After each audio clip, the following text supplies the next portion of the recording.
다윗의 아들 이스라엘 왕 솔로몬의 잠언이라.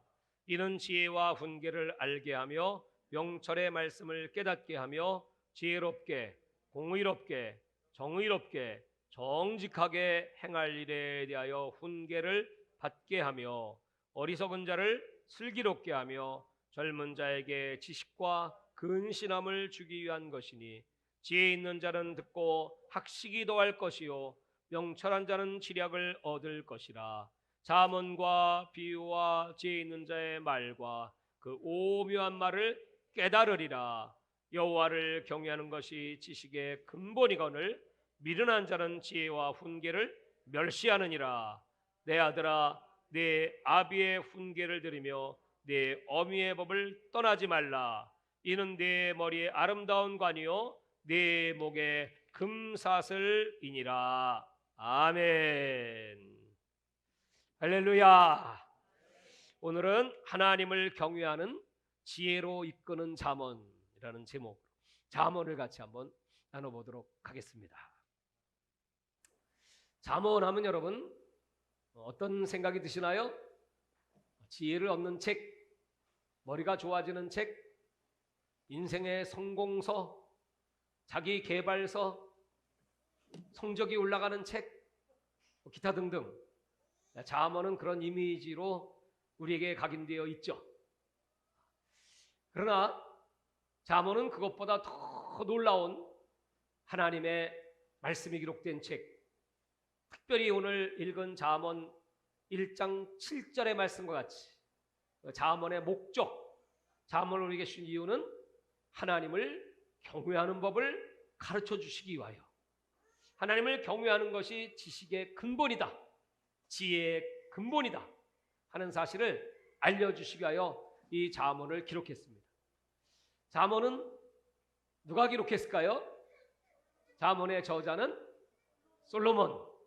그러나 진짜 잠언의 저자는 성령님이시죠.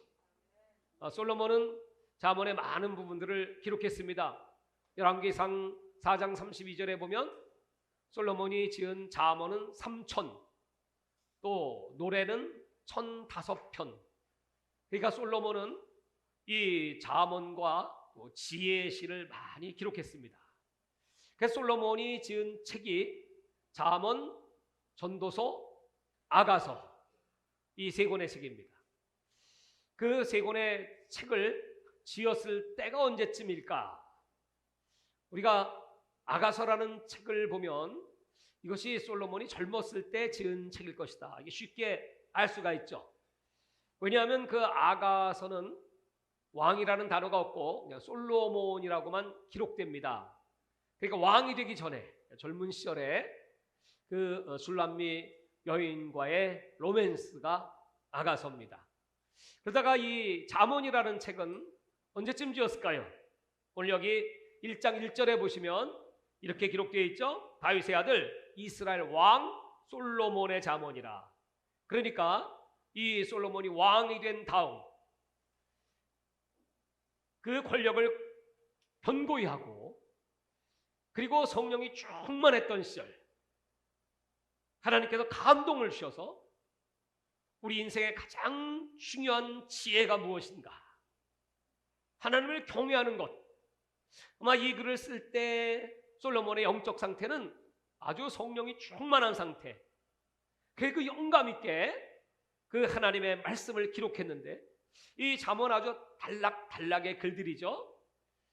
그래서 다 조각조각의 글들인 것 같지만 그 하나하나 속에는 아주 엄청난 메시지, 파워, 또 사람의 마음을 움직이고 깨뜨리는 그런 아주 예리한 말씀들이 많이 기록되어 있습니다. 그 잠언이라고 하는 말을 마샬이라고 하는데, 이 말의 뜻은 뭐냐 하면 침을 놓는다 할 때 침, 이 잠언할 때 잠자가 침이라는 뜻이에요. 침은 사람을 찌르지요. 침을 맞으면 따끔하고 정신이 퍼뜩 나죠. 이렇게 하나님 말씀을 통하여 우리 영혼에 침을 놔서 영혼이 펄떡 깨어나서, 또 하나는 경계하다 그런 뜻이 있습니다. 그래서 항상 경계하고 우리를 깨어있게 하고 우주 만물의 모든 이치를 우리로 통찰하게 하고 관찰해서 그리고 우리가 어떻게 행하여야 할 바를 기록한 책. 그래서 이 잠언이라고 하는 것은 우리 인생 신앙생활에 있어서 굉장히 중요한 책. 여러분, 시편이라고 하는 것은 하나님께 올려드린 기도라고 말할 수 있죠. 근데 이 잠언은 우리 인생의 삶 속에 필요한 모든 지혜가 기록된 책. 그래서 이 잠언을 읽으면 여러분 정말 지혜로워지죠.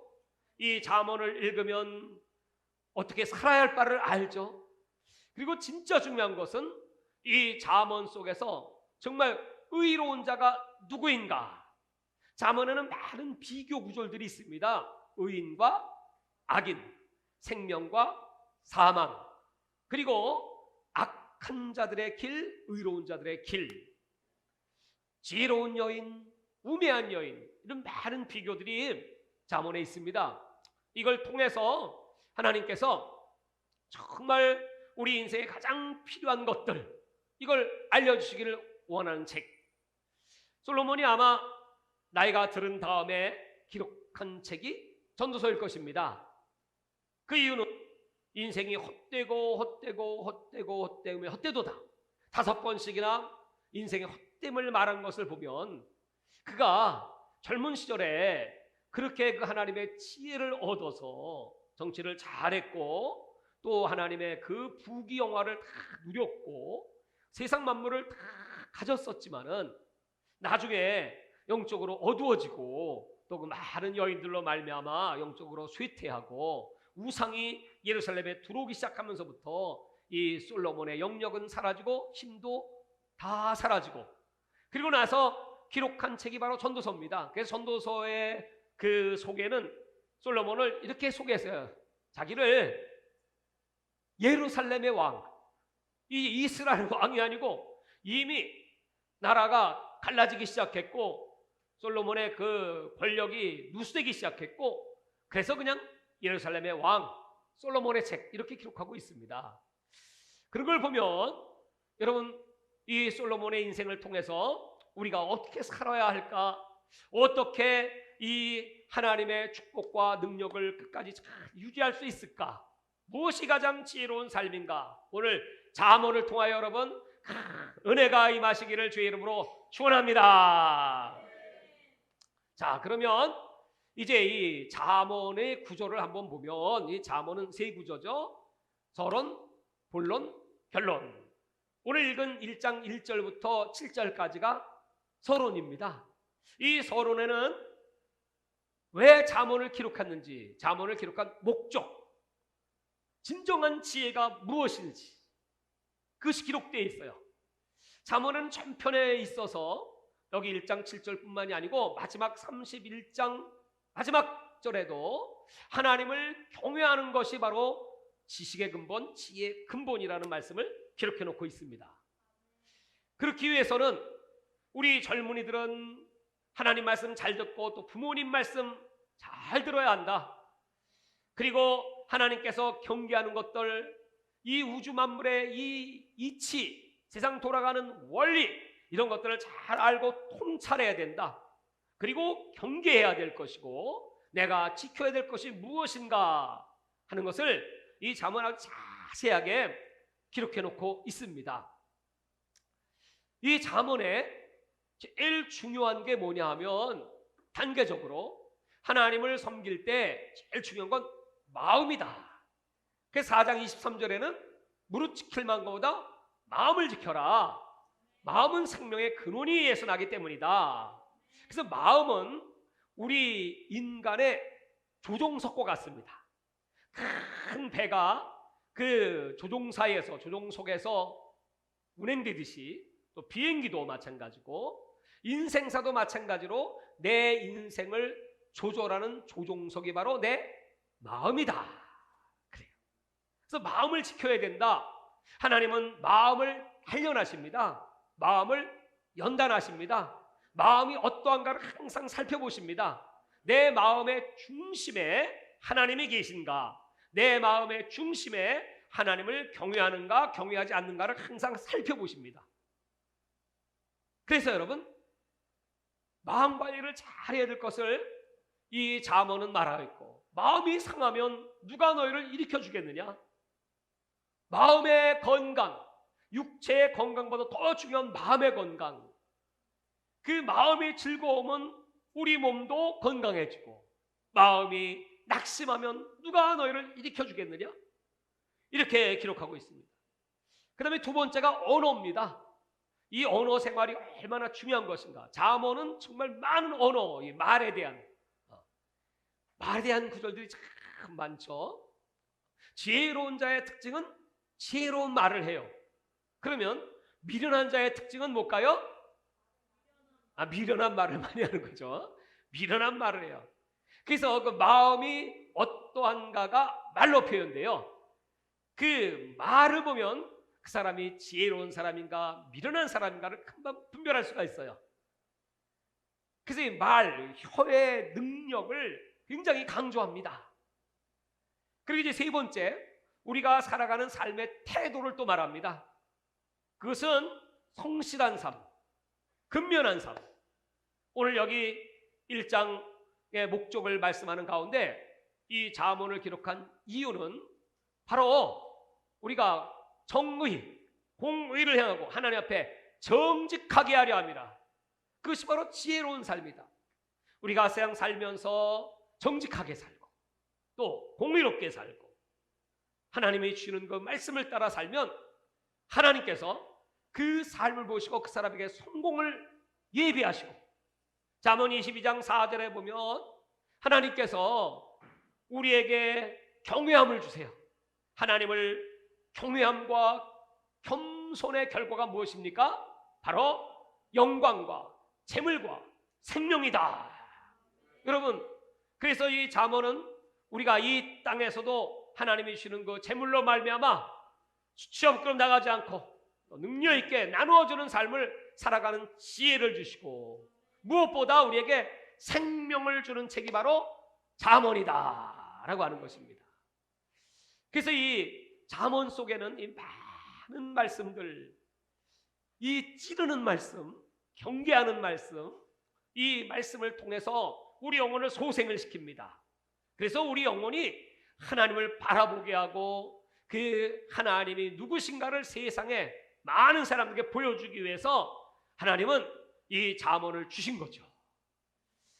자, 특별히 이 잠언에서 제일 중요한 단어가 있는데 그 단어가 바로 지혜입니다. 히브리어는 호크마라고 합니다. 이 호크마가 무엇일까요? 잠언은 전편에 있어서 지혜를 얻어라, 지혜를 구하라. 근데 그 지혜가 무엇인가 하면 지혜를 의인화시켜서 기록을 했습니다. 지혜가 마치 사람인 것처럼. 그것이 유명한 잠언 8장입니다. 8장에 보면 이 지혜가 세상을 창조했어요. 이 지혜가 창세 전부터 있었습니다. 이 지혜가 하늘과 땅을 지었습니다. 이 지혜가 만물을 통치합니다. 도대체 이 지혜는 무엇이란 말입니까? 지혜가 무엇입니까? 이 지혜를 후일에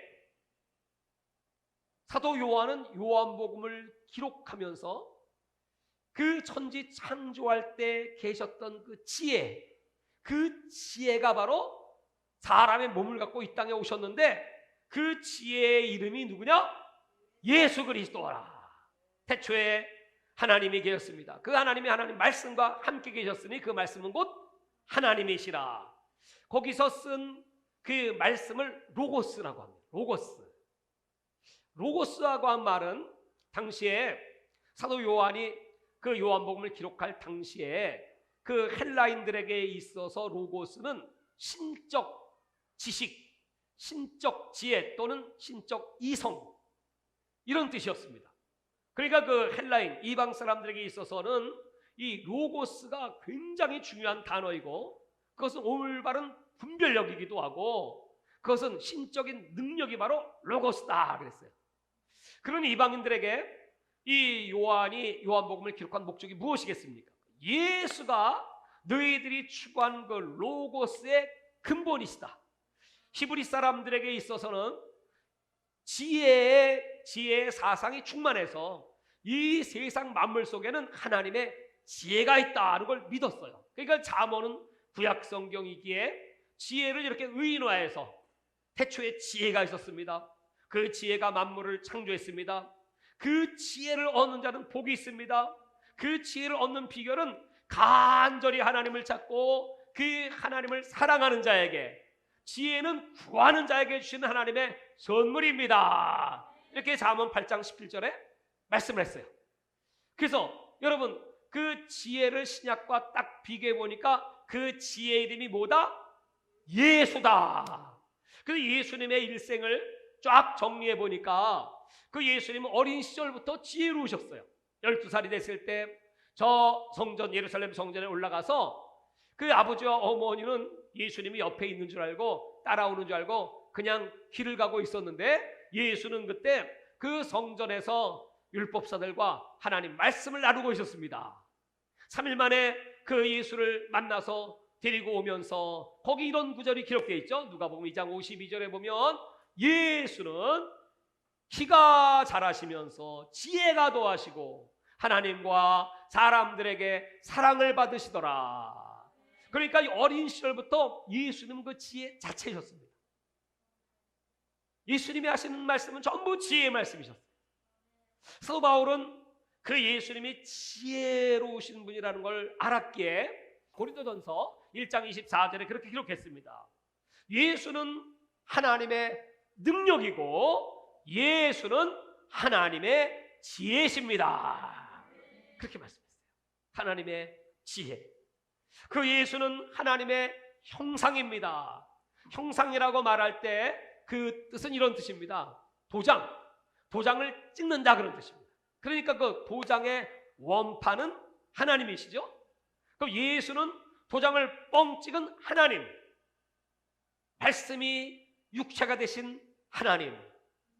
그러니까 여러분, 이 잠언에서 진짜 중요한 것은 우리가 잘 살고 또 세상에 성공하고 하는 것도 중요하지만 그런 건 다 지혜를 얻은 자에게 주는 선물일 뿐이고, 진정한 지혜는 지혜의 근원이신 예수를 사랑하는 것이고 그 예수와 결혼하는 것이 바로 지혜다.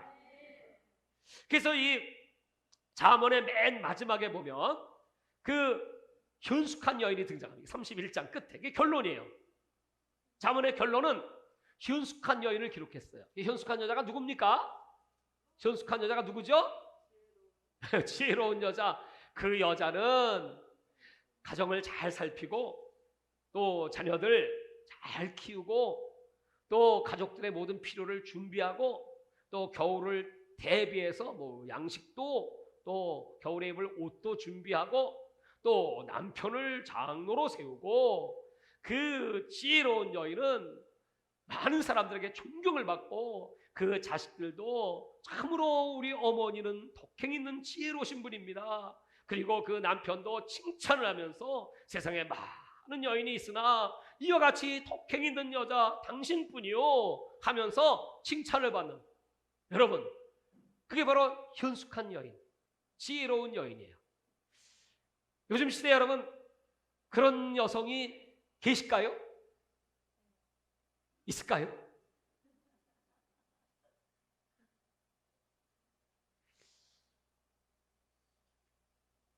어딘가는 계시겠죠. 여러분이 되시길 바랍니다. 근데 이 잠언이 말하고자 하는 그 지혜로운 여인, 그 정답이 뭘까요? 그 지혜가 바로 예수 그리스도, 예수님과 결혼할지어다, 예수님을 사랑할지어다, 그런 자에게 그런 지혜의 축복을 주신다는 거예요. 그 여호와를 경외하는 것이 지혜라고 마지막 결론을 딱 기록한 책이 바로 잠언입니다. 예수님을 사랑하는 자, 그들에게 주시는 그 지혜. 지혜로운 사람은 여러분 마음이 달라요. 지혜로운 사람은 말하는 게 달라요. 지혜로운 사람은 생각이 달라요. 지혜로운 사람은 돈을 쓰는 게 달라요.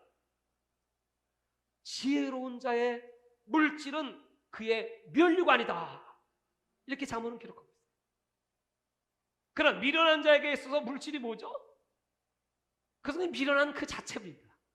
그러니까 돈도요, 미련한 사람이 돈을 많이 벌고 돈을 많이 가지면요, 돈이요 가슴 아프고 괴로워서 어쩔 줄 몰라. 아, 나 정말 미치겠네. 어떻게 이런 인간이 나를 품고 있나 몰라. 근데 지혜로운 사람이 돈을 갖고 있으면요, 돈이 막 박수를 치면서 나는 당신의 면류관이 되어 드리겠습니다. 하늘의 상급으로 쓰임받게 되는 거예요. 그래서 이 잠언에는 인간 관계에 대한 말씀, 정말 여러분 지혜로운 친구를 만나야지 내가 지혜로워져요. 미련한 자를 만나면 해를 받습니다. 그래서 인간 관계에 대한 말씀, 또한 물질에 대한 말씀, 또 지혜 중에 지혜가 뭡니까? 부지런히 하나님을 찾는 거죠. 그래서 3장에는 게으른 자는 어떤 자라고요? 게으른 자는 좀 더 자자, 좀 더 졸자, 좀 더 손을 모으자.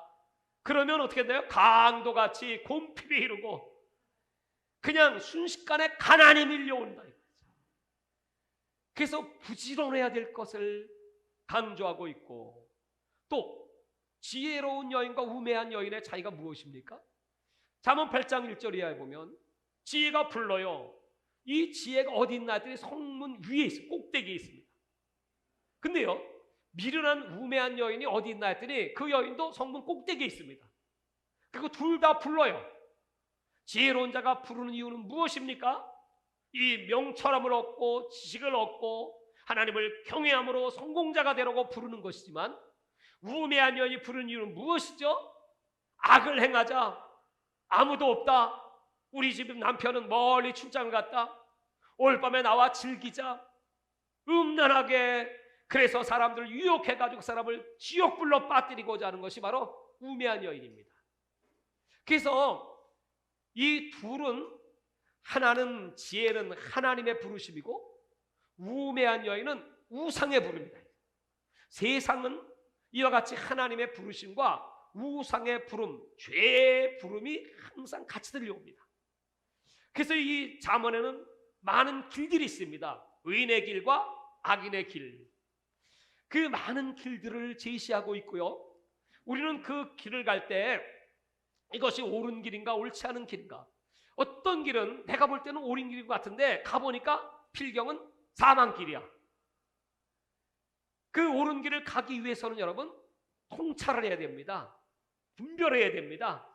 그리고 결정을 해야 됩니다. 내가 이 길로 갈 것인가 저 길로 갈 것인가. 그 결정의 결과는 생명 또는 사망입니다.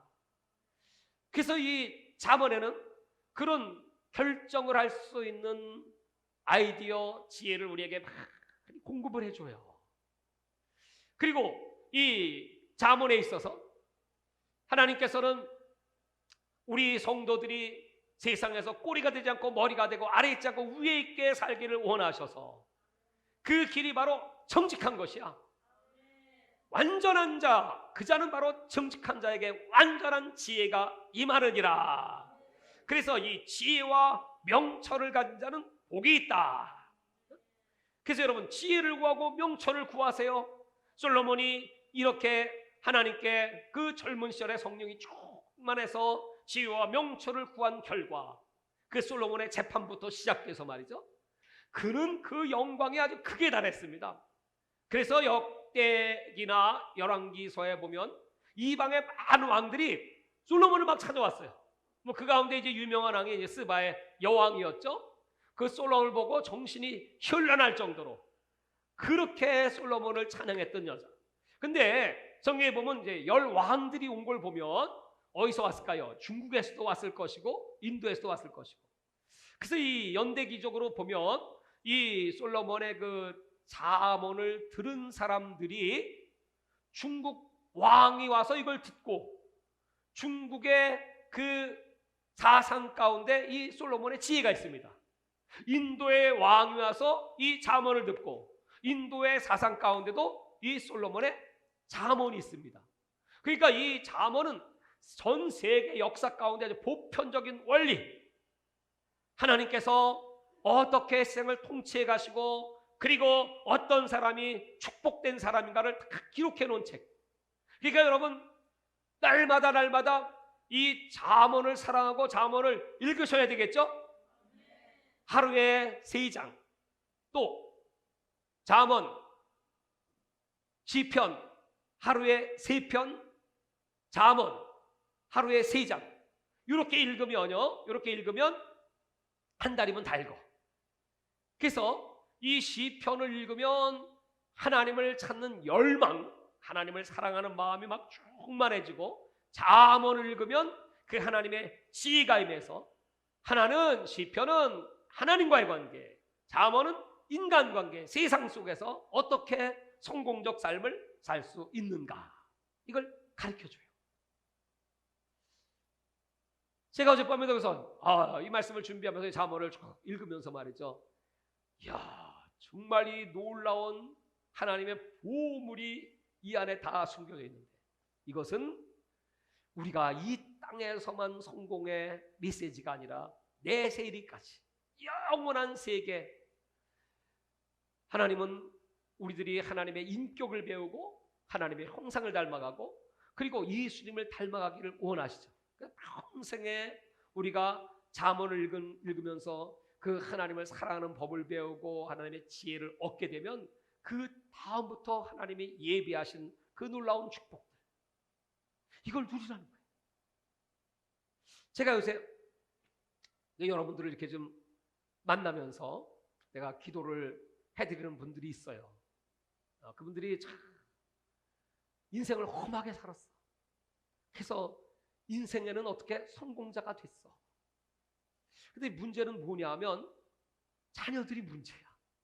그러니까 자녀 때문에 참 고생하는 분들이 많습니다. 본인은 그렇게 하나님께 부르짖고 기도하며 성공적인 인생을 살았을지 모르지만 그 자녀들이 병들어 있고 또 신앙이 없고 삐뚤러가는 그런 인생의 목표도 없고 인생의 가치도 모르고 그렇게 삶을 살아가는 그런 자녀들을 봤어요. 그래서 기도를 해주고 하면서 다시 그 회복의 그 은혜가 이제 그 가정들에게 임하고 있습니다. 그것들을 보면서 정말 지금부터 여러분 미리미리 하여튼 우리 자녀들에게 잠언을 열심히 읽히시고 또 이 말씀에 살아가고 있는지 한번 테스트도 해보시고 날마다 잠언과 함께 성공적인 금생에도 내세에도 성공적인 인생을 살아가시기를 주의 이름으로 축원합니다. 자, 그럼 여러분 제가 나눠드린 주보를 한번 보시도록 하겠습니다. 제가 중요한 것만 좀 몇 부분 얘기해야겠어요.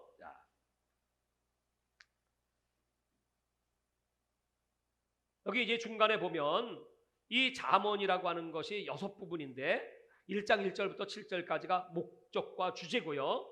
1장 8절부터 9장 18절까지가 젊은이에게 주는 아버지의 권면입니다. 그러니까 지혜는 부모님의 말씀, 내 아비의 말씀을 잘 듣고 내 어미에게 순종하라. 그 지혜의 말씀을 들으면 유익이 따라오지만 만약에 듣지 않으면 얼마나 위험한 삶을 살게 될 것인가 하는 경고가 기록되어 있고요.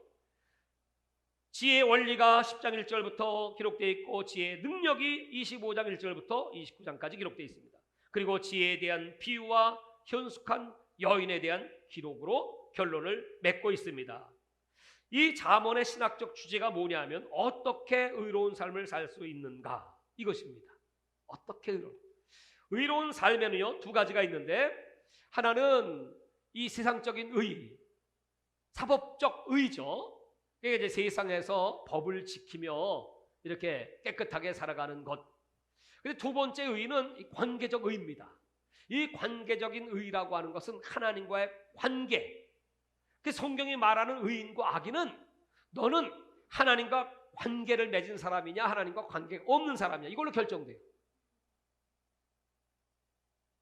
예수님이 말하는 의인은 하나님을 아버지로 모신 사람이 의로운 사람이지.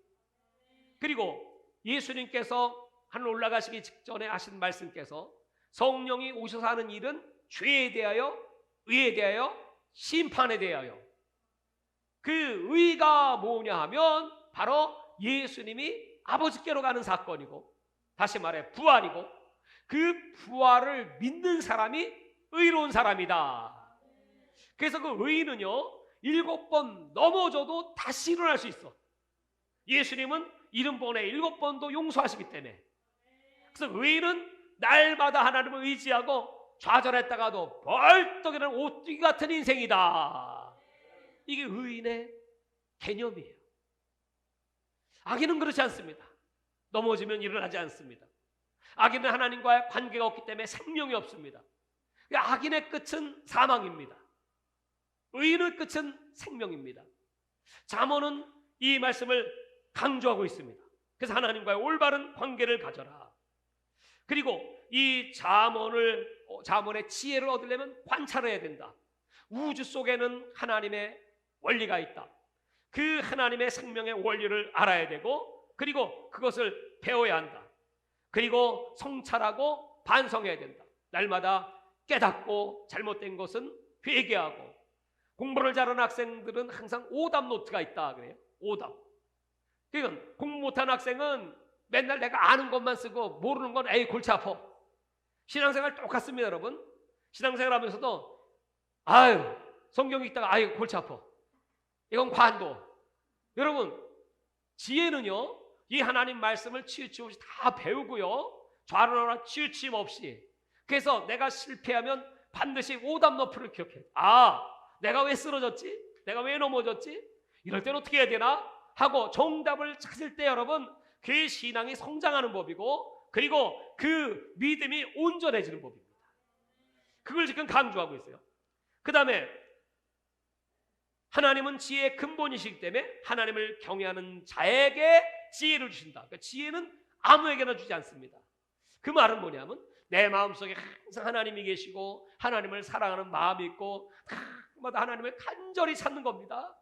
하나님은 간절히 자신을 찾는 자들을 만나주신다.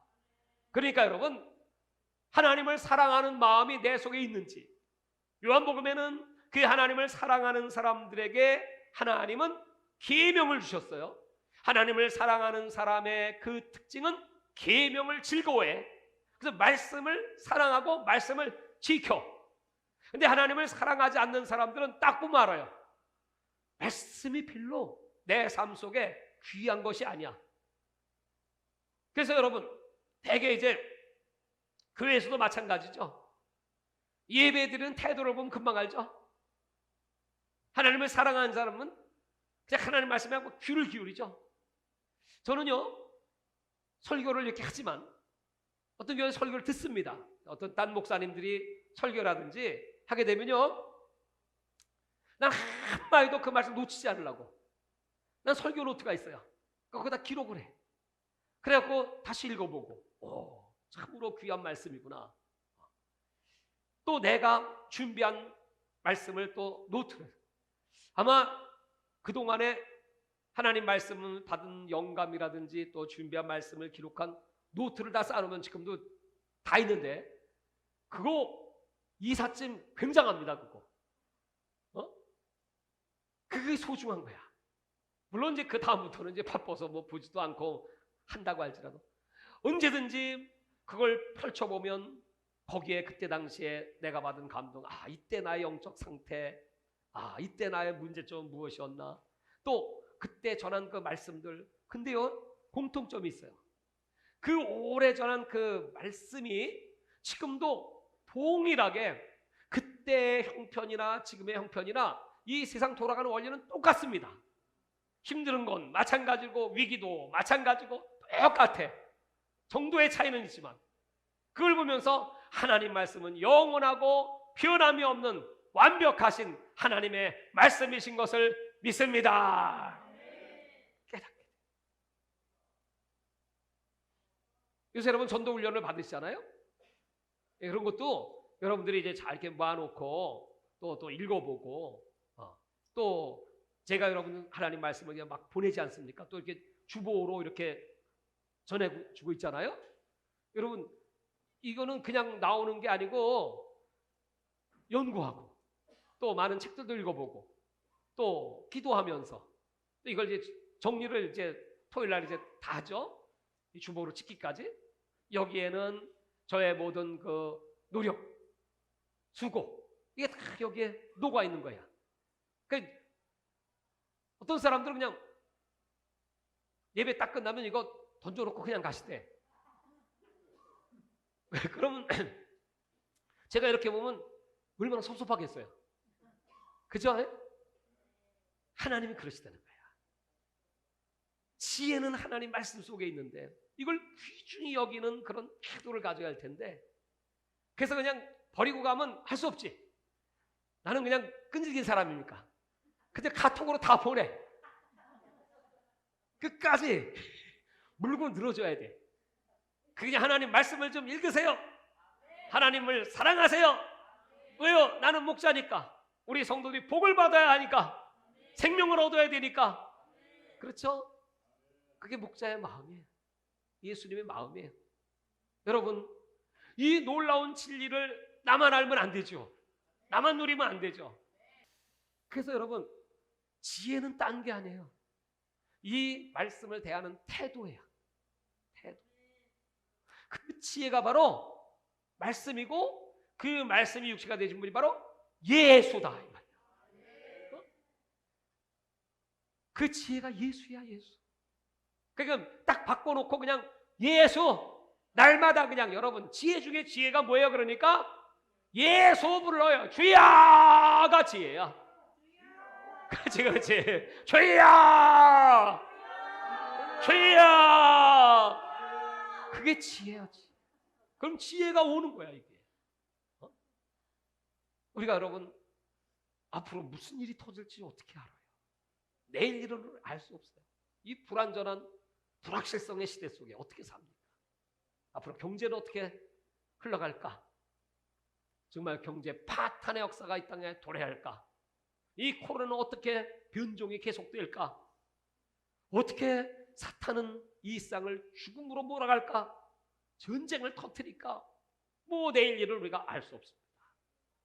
우리가 어떻게 이런 세상 속에 살아갈 수가 있습니까? 그 지혜는 무엇입니까? 간단하지. 그 지혜는 딱 하나.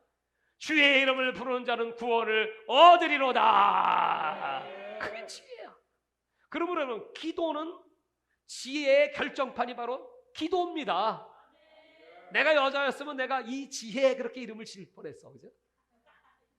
그 여자 이름이니까. 우리 딸과 아들, 제가 목사 안수를 받고 막 기도를 했어요. 그래서 이름이 좀 안 좋다. 다 그 지은 이름이 누구한테 가서 지었냐면 철학자, 점쟁이 아저씨한테 지은 이름이거든. 그때 예수 안 믿을 때니까. 그래서 예수 믿고 났으니까 하나님 어떤 이름을 해야 될까요? 기도를 많이 했어요. 그랬더니 잠언 4장을 딱 주시는 거야. 지혜를 얻는 것이 금을 얻는 것보다 낫다. 명철이야말로 악을 멀리하는 것, 지혜는 하나님을 사랑하는 것. 그 지혜와 명철을 가진 자는 복되도다.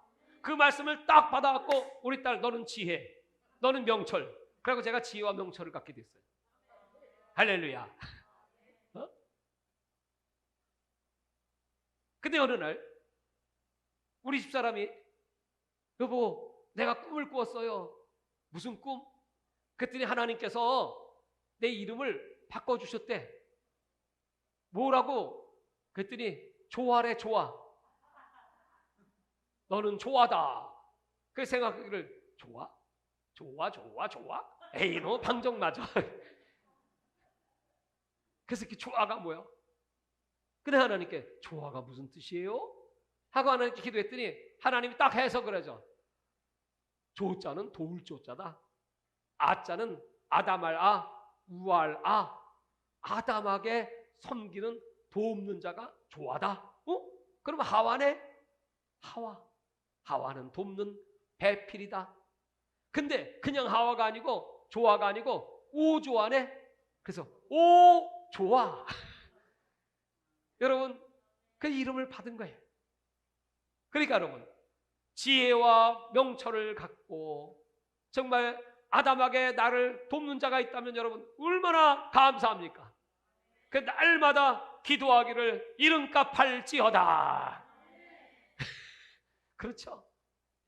사랑하는 여러분, 이 잠언은 우리 삶을 아주 윤택하게, 우리 삶을 아주 기쁨으로 충만하게, 이 잠언은 말씀에 균형이 있습니다. 잠언을 읽으면서 조심할 점입니다. 그건 뭐냐면 이제 가난한 자에 대한 얘기입니다. 가난한 자에 대해서 성경은 아주 악한 자, 가난한 자를 그렇게 아주 무섭게 질책합니다. 게으른 자는 앞에 음식이 있어서 입에 올리기를 싫어해. 게으른 자는 잡은 것도 사냥하지 않아. 다 놓쳐. 교회도 놓쳐. 그럼 여러분, 신약에는 그 게으른 자를 뭐라고 얘기하면, 게으른 자는 먹지도 말라 이렇게 얘기했어요. 근데 이 잠언 29장에 게으른 자가 아니고 이제 가난한 자를 이렇게 표현했어요. 가난한 자를 도와주는 자가 지혜로운 자다. 가난한 자를 불쌍히 여기는 자가 복이 있다. 이렇게 말씀했어요. 그러면 무슨 뜻일까요? 세상에는 게을러서 가난한 사람이 있고 그 사람은 먹지도 말아야 돼. 굶어 죽어. 근데요, 부지런한데 열심히 사는데 가난한 사람이 있어요. 왜냐하면 이 세상은 피라미드 세계 아닙니까? 위에 사람이 굴림하고 밑에 사람들 아주 가난하고 어렵고 정말 하루 일당을 벌어서 그것도 여러분 일자리도 요새 없어. 그래갖고 정말 고통받는 그 가난한 자가 있잖아요. 노력은 하지만 배운 것이 없기 때문에 또는 이런 세상의 시스템 때문에 어쩔 수 없이 세상은 가난한 자와 부한 자가 섞여 살아요. 그렇다면 여러분, 왜 하나님이 어떤 사람은 부여를 주셨을까요? 그 부여를 나누라는 거지. 그래서 가난한 자를 불쌍히 여기는 것은 하나님께 구제하는 거야. 하나님은 그걸 기뻐하신다는 거야. 그러니까 여러분, 우리가 항상 이 성경의 양면을 생각하면서 그렇습니다. 나에게 부여를 주셨다면 이 부여를 가지고 가난한 자를 돕게 해주시고, 내가 가난한데 그 가난의 원인이 무엇입니까? 내가 게으르다면 하나님 이 악한 습관을 버리게 없어서. 뭐 맨날 술 먹고 잠만 자면 여러분, 그런 사람에게 주는 잠언이 뭐죠? 23장에 그 술을 먹는 자 술은 쳐다보지도 말라. 그 술이 너를 쏠 것이고 독사같이 너를 죽일 것이다 했어요. 그 여러분 한 절만 딱 읽으면 어우 나 이러다가 죽겠네. 깨닫게 되겠죠. 그리고 하나님, 이제부터 내가 하나님을 경외하오니 하나님께서 약속하신 것, 하나님을 사랑하는 자에게 주시는 축복은 눈으로 보지 못하고 귀로 듣지 마음으로 생각하지 못한 그 부요도 나에게 주시기를 바랍니다. 여러분, 가난하신 분들은 나는 가난해 그리고 손 펴고 있지 말고 하나님의 지혜를 구하세요. 하나님의 아이디어를 구하세요. 그러면 하나님께서 그들에게 주시더라고요. 그래서 여러분, 꼬리가 되지 말고 머리가 되고 아래에 있고 위에 있고 당당하게 살아갈 수 있도록. 물론 하나님이 훈련을 받는 사람들에게는요 물질을 안 주세요. 그때는 가난할 수밖에 없어. 훈련이니까 기간이 있어요.